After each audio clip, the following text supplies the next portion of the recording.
Michael Scott, the manager of Dunder Mifflin Paper Company. I've been running this branch for 23 years. This is a family business, okay? But as a matter of fact, my family has been running this business for over 75 years. Well, actually just about 75 years.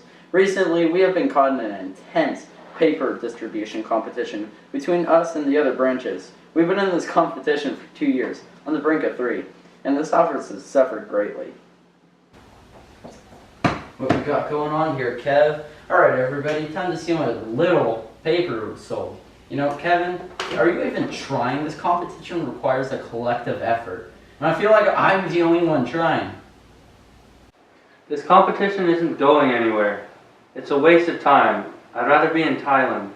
Okay, I agree. They do have the best pad thai over there. However, this is what I will do everything in my power to make sure we win. Even if it means cutting down your lunch breaks. From now on, I will take full control of this competition and limit everybody's food intake. Do it, I swear. You too, Jim. Sorry, Michael. Things here at Dunder Mifflin are going down the drain. This is our 4th food reduction in the past year, and it doesn't seem like it's going to end. Ever since Michael took full control of this competition, we've had numerous failures, and everything is worsening. It seems as though only Michael is benefiting. In fact, only Michael is betting in front of our demise because he doesn't want to have to partake in the competition and can do whatever he wants with us.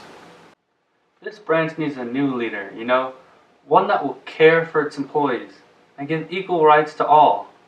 It's my duty to convince the others to overthrow our oppressive manager.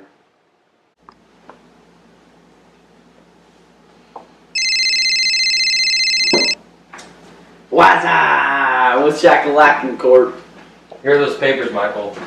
Can you knock next time, you numbskull? Oh man, Jim messed up again. Okay, so what's up, Court?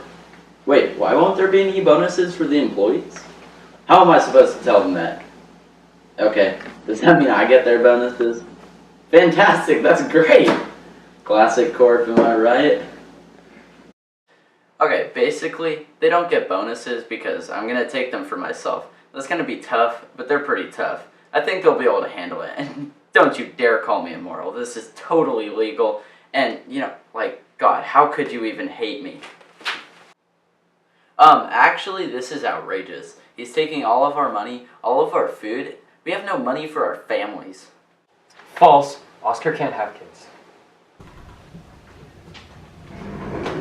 Alright, I'm gonna take my 3-hour lunch break at Chili's. You know, have fun. You too, Dwig. Yeah, that'll be 1 second. Okay, everyone in the conference room now. I have something very important to say. Alright, Come on. I'll call you back 1 second. Sorry about that.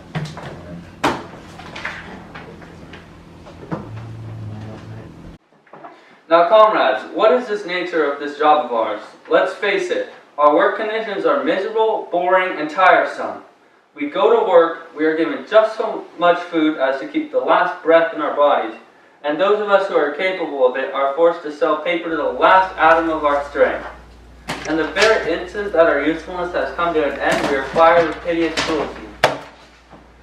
There, comrades, is the answer to all of our problems. It is summed up in a single word: Michael.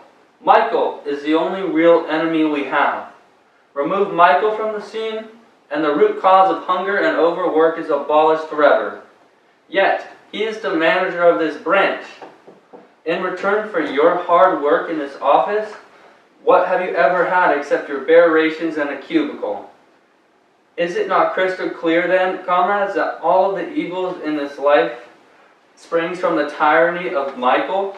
Only get rid of Michael, and then the produce of our labor would be our own.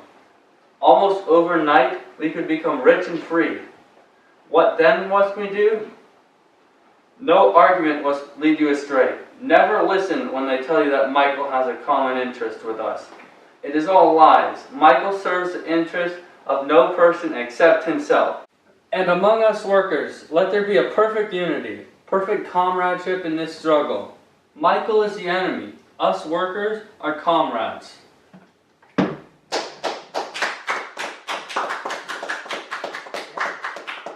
Michael.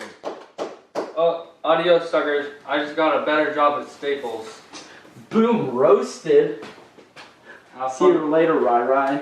have fun with Michael, I guess. What's a big meeting for you guys? You guys don't seem this energetic when I do the conference room meetings. Fact, Michael's a terrible boss. You mistreat us and benefit from our demise and suffering. We're here to claim this office for our own and get rid of your plague. I'm no plague. Now get out of here before we smash your car windows. Okay, look, guys. I sense a high amount of hostility between everyone. Maybe we just need to take the rest of the day off and come back tomorrow, start fresh. Michael, Maybe we can go play laser tag or something. Michael, we are serious. You better leave right now before we do something that you're going to regret. I don't understand. Why would anyone want to get rid of the best boss in the world? It's not my fault you fat slobs can't lose weight. Kevin, I'm looking at you. Michael, you have 5 seconds before things get really crazy, really fast. Okay, just give me a minute. I'll get out of your hair ASAP as possible. Nerd. I would be the perfect manager. I just didn't get rid of that dimwit Jim.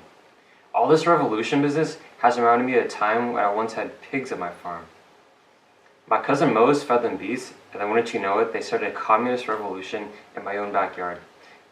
I killed those pigs real quick. I mean, I can't have pigs attempting to take me out, and all the farmers around me. Now that Michael is gone, we should adhere to Ryan's speech. With the help of my assistant Dwight, we have created workplace rules that if we all follow, will make our jobs easier and a lot more fun. I also have plans to implement a new system that will bring in more revenue than ever. I call it the new economic plan. I like this. I like the sound of it. Right, we're gonna have a classless society where everybody contributes and everyone gains from our labor equally. The rules are, all employees are equal, no employee shall steal, and all employees must work. We're going to exit this competition as of right now. For too long, our boss took advantage of our hard work and suffering. He took advantage of me. That is true. This behavior will be forbidden from this place of work, in which we work for the greater good, us workers. The competition will be no longer. The competition will be no longer. The competition will be no longer. The competition. Let's do this, guys. We can do it. I mean, not that I'm a genius or anything, but Jim and Dwight are excellent leaders. Oh wait, I thought everyone was in charge. Like, equally. Anyways, more food and more money's for me. You know what they say, Jim and Dwight are always right. I want to be here for this meeting. Alright, everybody, I've got some new ideas that will improve the environment here.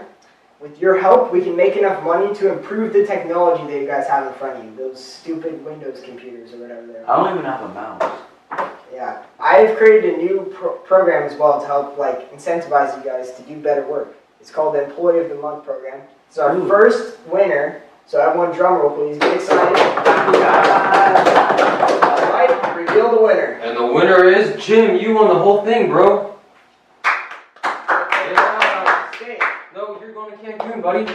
Wait, the whole no, thing's for Dwight, you. this is Your hard work finally paid off, you know? Dwight, Very the sure, winner. nice. Alright, now it's just me and you guys here. Now that I have Jim out of the way, I can slowly use their own ignorance, revision of history, and propaganda to bend them any way I want. Alright, listen up guys. Jim has turned his back on us, so in order to keep this office fully functional, I'll need a 3-hour lunch break. Comments. You do not imagine, I hope that I am doing this in a spirit of selfishness and privilege. I actually dislike leaving work. My sole object in doing these things is to preserve our business. Why do you get that? That's completely unfair. Why do you deserve the apples and milk of our labor?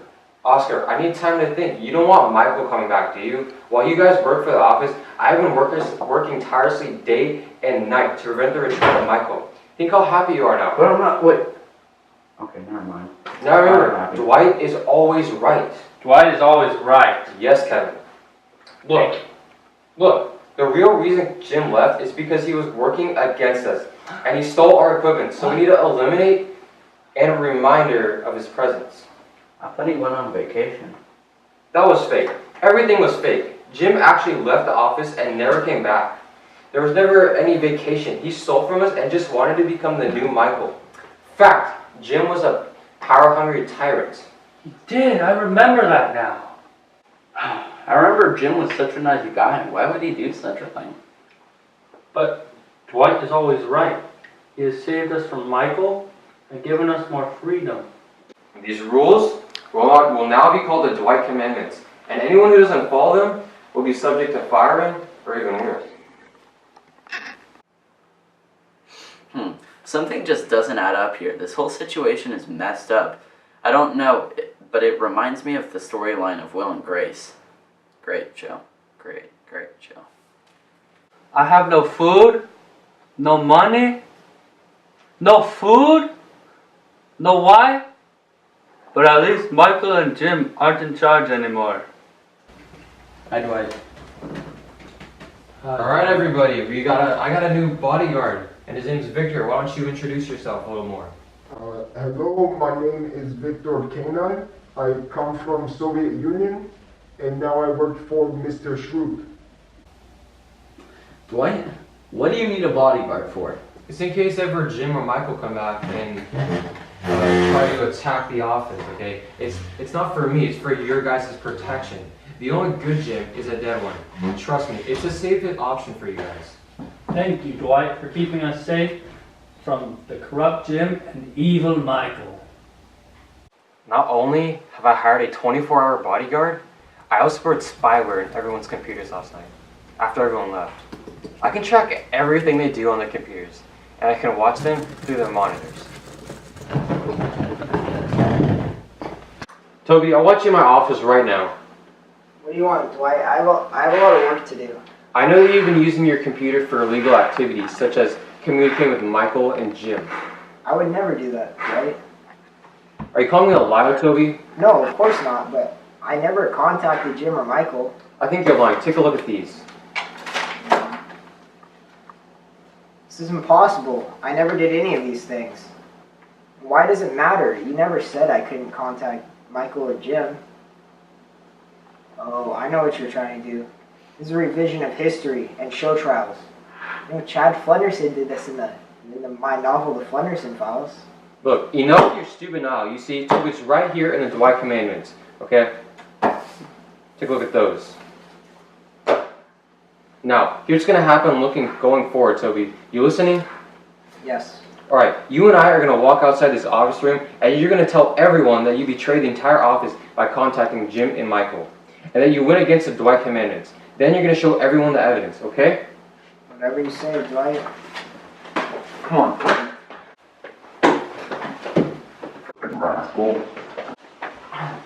Guys, I have a confession. I've betrayed all of you guys. I've been communicating with Jim and Michael.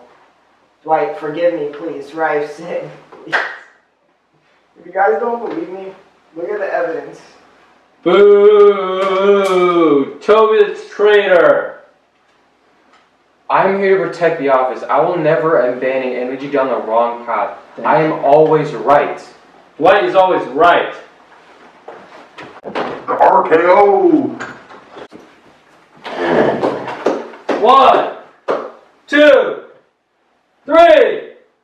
KO! You know, I really do miss those pigs. They were a great inspiration. They even taught me how to be an oppressive dictator. a boss.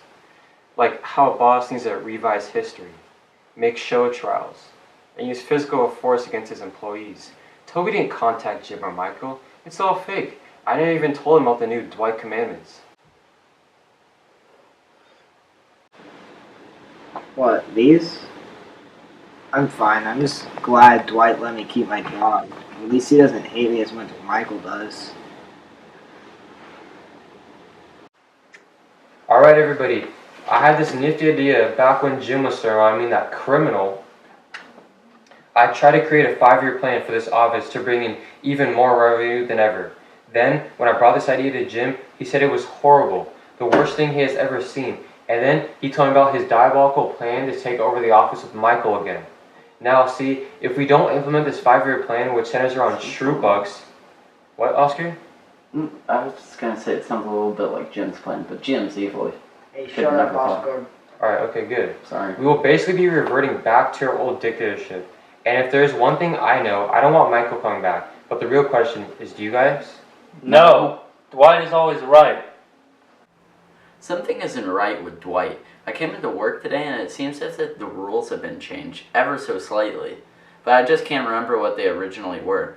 Man, if I had a nickel for every time I thought Dwight was becoming the new Michael, I mean, am I crazy or something? This revolution has seemingly ended up where it started. Do you guys remember Ryan's speech? We were supposed to live in a workplace free of an over-demanding boss. Yet Dwight has returned us to the same system as Michael had. A traditional workplace hierarchy. I don't know, but I think someone changed Dwight's rights. Like, all office employees are supposed to be equal, but some more than equal than others. I thought that just all employees were equal, that's it. I don't know, Oscar. Let's ask Dwight. Dwight is always right. Kevin, wait, don't ask Dwight. Dwight! No, Kevin, Dwight! Kevin. Kevin, what's wrong? Dwight, is someone changing the Dwight commandments? Because Oscar says someone is, and I'm really confused. He said that all office employees are equal, but some are more equal than others, and that it used to be that all office employees are equal. I'm so confused. Help. Don't worry, Kevin. No one changed the commandments. It's always been the same. All office employees are equal, but some are more equal than others. I think we have a traitor on our hands. Who? Oscar. Let's go deal with him right now. Let's get him. Alright, Oscar, can you stand up for a minute? Wait, I Come on, got a big Oscar. announcement to tell everyone. Hold this. what's wrong, Dwight? You know, it concerns the safety Wait, and hang on. Oh, you're just gonna interrupt me like that? Yeah, my tie's Oh, okay, okay. you can just do that. Okay. Sorry. Alright. Because you're a counter-revolutionary. Alright? Everyone knows you're a counter-revolutionary and you're spreading lies to the whole office. Everything you have said is a lie and it's fake, okay? You're a snake and you're planning to take down Trudeauism and this office, okay? You have been working with Michael and Jim through it. Everything we have built as one cohesive machine. Do we all want a snake like this in our office? Do you really want Michael coming back? No, of course not. I don't know. Okay then. It's been settled. Victor, get rid of this pest. Not the Bye, Oscar. Dwight is right. Dwight is right. Dwight is right. Without Dwight, we wouldn't have had the stuff we had now. Thank you, Supreme Leader Dwight. How could we live without you?